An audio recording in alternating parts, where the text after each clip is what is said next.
এভাবেই বাংলাদেশ সীমান্তরক্ষী বাহিনী বিজিবি সদস্যদের পায়ে ধরে আর্জি জানাচ্ছিলেন ধরা পড়া ভারতীয় 2 বিএসএফ সদস্য।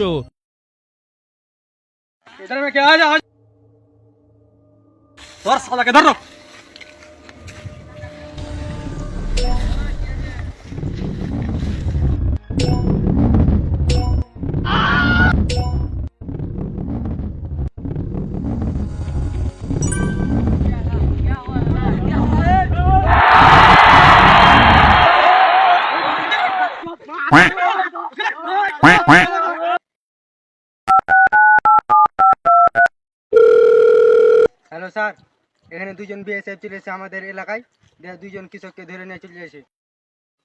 কোন এলাকায়? বাইটা গ্রামে। ওকে, আসছি। সাইফুল, হ্যাঁ স্যার। 2 জন বিএসএফ আমাদের বাংলাদেশি কৃষককে ধরে নিয়ে যাচ্ছে, তাড়াতাড়ি চলো।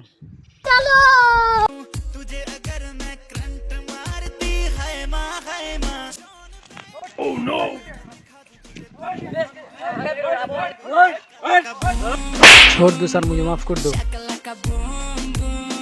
প্লিজ আমাকে ক্ষমা করে দাও প্লিজ।